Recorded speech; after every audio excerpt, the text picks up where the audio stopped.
Hey there, Mr. X. My name is Joaquin.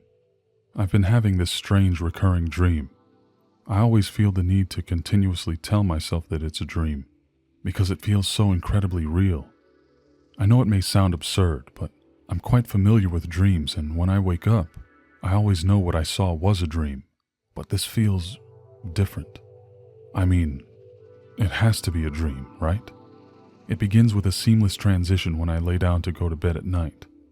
I don't notice or recall the moment I fall asleep. There's a corner in my room that just gets extremely dark. I don't see her watching me. No clearly defined features, but I know she's there. After a few moments, I realize I can't move or speak, just before I feel the haunting sensation of thin, icy fingers caressing my chest. As I move my eyes to look into the dark corner, I can make out the shadowy figure of a woman. Her limbs thin and frail looking, with hair suspended in motion as if she was underwater, staring at me with unseen eyes. She always utters the same words. You have come to the borders of sleep, the unfathomable deep forest, where all must lose their way, however straight or winding, soon or late. She extends a long, spindly index finger, which penetrates my forehead, seeming to probe deeply into my mind. As soon as she touches me, another world of strange light envelops my body, a dimension of twilight and time, twisting into rivers running through space, flowing and dancing on fabrics of gravity and waves of distortion. The beauty of it all is mind-blowing. There really is no way to describe it accurately. She tells me that my mind is forever unbound and free for me to explore. She explains that one cannot truly live without wandering the ethereal plane that lies outside of time and space, the garden of the mind, as she calls it. She says that all humans dream and cast themselves into that luminous realm to play out their deepest thoughts, but only very few are in tune with it the way I am. You cannot choose. This place lies between two worlds, a bridge between the waking consciousness and the timeless subconscious. It is a place for the distillation of thought. Consider the forested glen. Can you not hear the long tone of the bell rippling through the air? What are the faint sounds of crickets and birdsong that wash over the morning dew? Asynchronous confabulations intertwine to create new mental rhythms which allow ideas to flow smoothly through the mind, turning the flood of formless suggestions into a pleasant stream of focused thought. She speaks to me in run-on sentences and language that is sometimes far above my comprehension, describing in painstaking detail the breathtaking vistas and impossible machinations of this realm between day and night. As I think about her words, the idea of turning the flood of formless suggestions into a pleasant stream of focused thought, the clarity of that realization is so profound in the moment, I wonder how I could possibly have missed it before. Her visits are so brief, so few and far between, but yet so deeply seated into my mind that when I think about it, it's like I just woke up from one. I've always felt that there are things which our minds are capable of, but that we cannot yet comprehend. I just know that despite her haunting description, I feel nothing but comfort and nurturing from her. I haven't seen her in many years now, unfortunately, but she had such a matriarchal presence about her. It may seem odd, but I hope to encounter her again someday. Thanks for listening, Mr. X. Joaquin.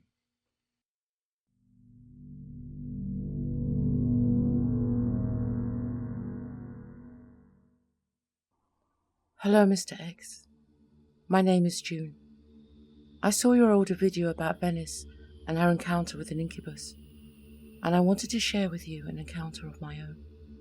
When I was around 10 years old, my grandpa died. I only recently discovered that it was a suicide. I'm 26 now. One evening, a few months after his passing, I was lying down in my room, reading a book I'd picked out from the library, when I decided to take a nap. Throughout my life, I would always take at least 1 hour to doze off, and I'm usually wide awake until shortly before then. That day, I felt a warm, stale breath in my face, as a raspy male voice whispered, Yes. There was no one in the room with me. A palpable dread shook me to my core, making me nauseous. The book I'd been reading was some kind of horror novel. I don't remember what the story was exactly, but I left off on a passage that has always stuck with me. Don't breathe its breath. Don't look into its eyes. Don't let it touch you. My eyes snapped shut instinctively, and I pulled the bed sheets up over my head. It was several minutes before the heavy presence left my room. Over the years, I began having visions that seemed to be of the future.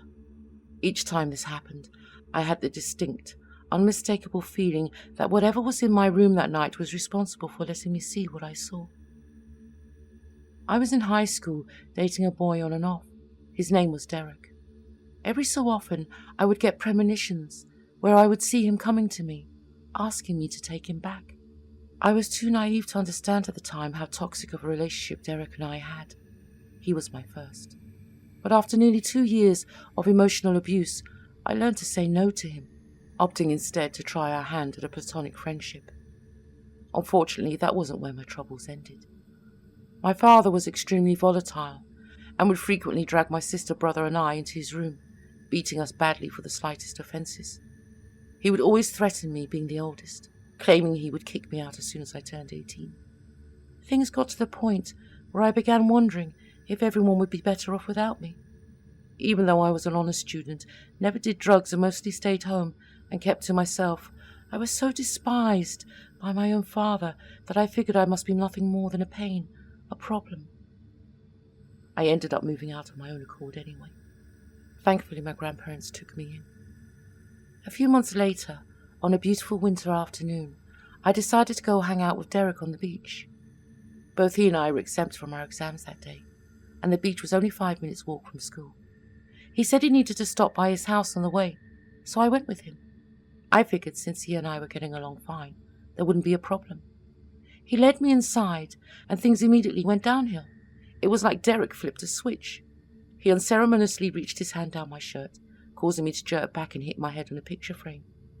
His facial expression went completely blank as he sprang up against me, forcefully tearing at my clothes and attempting to pin me against the wall.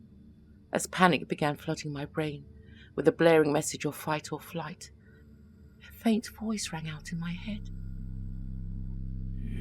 If you accept me, girls, I will help you. The word no played in my inner voice over and over again. I found myself fighting a battle on 2 fronts, both physical and mental, as my ex wrestled me to the floor as I fought against him. I won't speak about what happened next, but suffice to say, I was left in a state of shock. I tried telling a few people what Derek did to me, but no one believed. I began struggling with depression and lowered self-esteem. That was my life for a couple of years until I started dating again. Around that time, I would feel that presence in my room at night, but it wasn't as terrifying anymore. For some reason, though, it usually took me hours to fall asleep. I would lay down, and then a sort of wave sensation would sweep over me, putting me under almost immediately. I would feel hands creeping up and latching onto my throat lightly. I would sink down into myself, floating somewhere below my body. I noticed a pattern of this happening before or after I'd been on a date with someone. One instance that stood out was when I finally got serious with my then boyfriend, Brian, who is now my fiancé. I would sleep at his place most nights. I loved my grandparents, but I valued my privacy. One night, I was choked at least 3 times by what appeared to be a pair of disembodied pale white arms. I couldn't see a face at all. I was so scared that I couldn't sleep, save for the times I was forcibly choked unconscious by that unseen force. I eventually worked out a deal with Brian, that if I fell asleep suddenly or any time before he did, that he would wake me up. I also took up the practice of burning sage in the house, which seemed to help a bit. Once I met my Brian's family, all kinds of little issues would get ballooned into huge arguments. Yet another situation that I felt suffered under the influence of my unwelcome entity. I seemed to always be at the root of drama with anyone I tried to get close to. I've always felt that the entity was somehow causing that, bringing down my relationships with others out of jealousy, or maybe even some twisted attempt at winning favor with me. One night, I finally saw him, the Incubus, in a dream. I had a dream where my grandpa came to me in his old pickup truck and asked me to hop in for a ride. I know that when you see a dead person in your dreams, it's not a great idea to go with them. But I was so happy to see him that I jumped right in with barely a second thought. I noticed that before long we were actually driving on sand and headed down the beach towards the apartment where he died. I looked over at him, and to my horror, he was no longer himself. In my grandfather's place was what looked like the shape of a man, covered in thick, black, oozing liquid.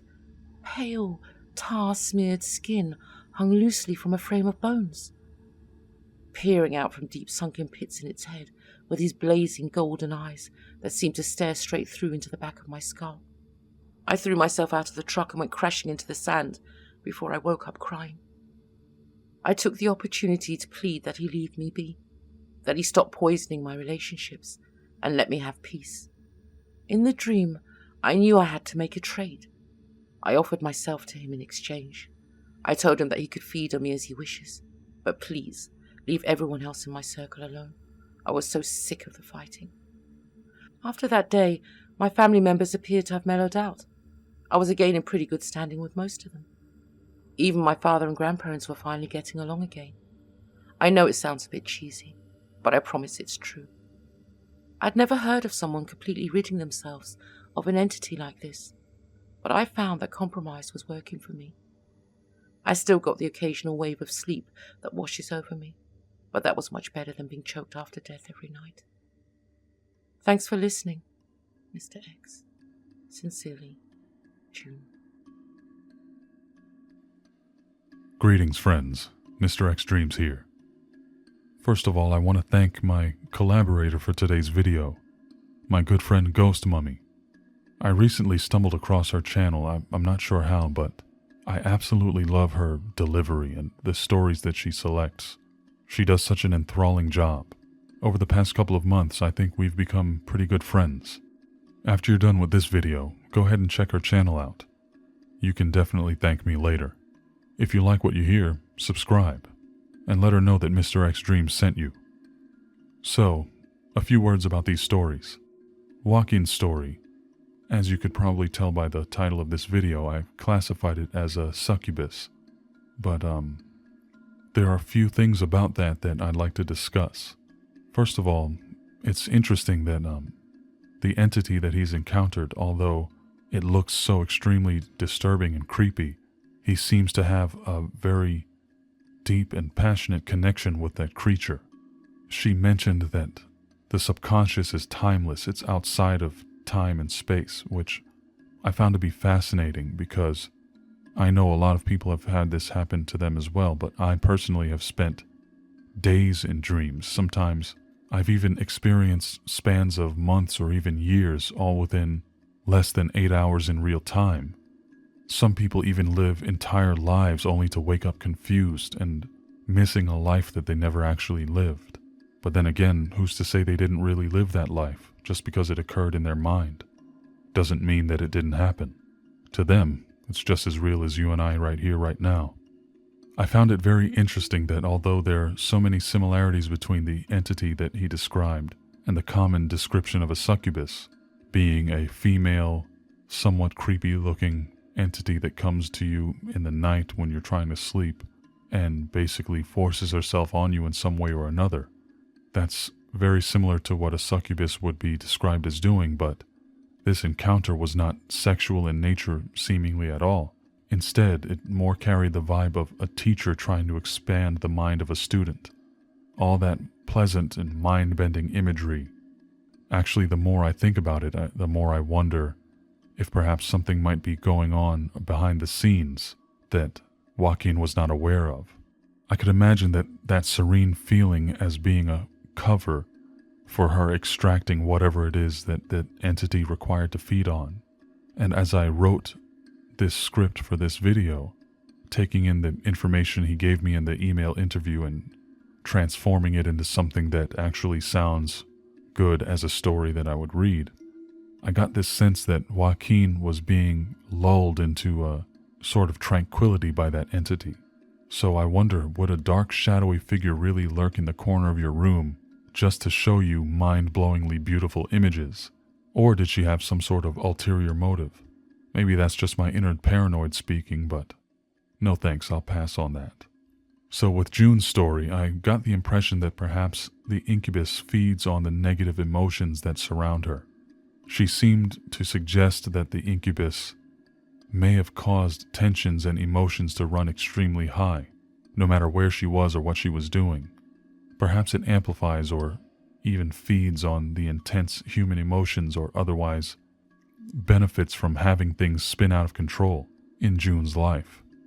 Everything from her father abusing her to the assault by her ex-boyfriend, whom, by the way, I find to be a detestable human being, even to the problems with her friends and her fiancé's family and so on. Also about the story of June, there were some elements that, as you might have been able to tell, I removed for the sake of, we'll call it decency, I guess. There was actually a lot more tragedy and weirdness to her story, which I didn't think you absolutely needed to hear. Certain levels of graphic content are usually not how I do things on this channel, but there are a few things I wanted to say about the account. I know it may seem obvious, but please be wary of abusive relationships. If someone is an abuser, even if they say they'll do better or they become your friend after the fact, remember they might go back to that at some point in the future. And remember that although I always advocate forgiveness, just because you forgive someone that has abused you or otherwise mistreated you, it doesn't mean you have to continue spending time with them and putting yourself in the position where they may have a chance to take advantage of you or abuse you again. The safest and best practice, in my opinion, would be to give them their space and forgive them from a distance. I'm sure you know I would never blame someone like June for the actions of her ex-boyfriend, which are much worse than what I wrote in the script that I sent to my friend Ghost Mummy to read for you guys. But honestly, all I can say is I truly wish that she never went to that house with him alone. He should definitely be punished for what he did, and I hope he is somewhere along the line. And I hope she reported him about this to the police as well. But I don't care how friendly someone has gotten with you, I would not advise trusting someone who's abused you in the past and being alone with them and that type of thing. I know life can be hard, but all I can tell you is that whoever you are, it's never too late to share the value, the goodness that you can bring into the world. And sometimes it's not quite as complicated as you think. Sometimes all someone needs is an ear to hear them or a smile to warm their heart, a voice to console and empathize with them. You never know what good you can do for someone, even a stranger. I hope you never feel worthless, but if you ever do, go out into the world and find a way to be a light to someone, to do something good. I have a feeling that may give you a spark of hope, that you'll understand that whatever your past, you can make a better future for yourself. I hope this message finds you very well, my friends. Until next time, I'm Mr. X, and may your nights be full of dreams. By the way, that Incubus guy had some clammy skin. Today's code word is clammy. Use it in a comment down below, so I can see you. Love you guys. Later.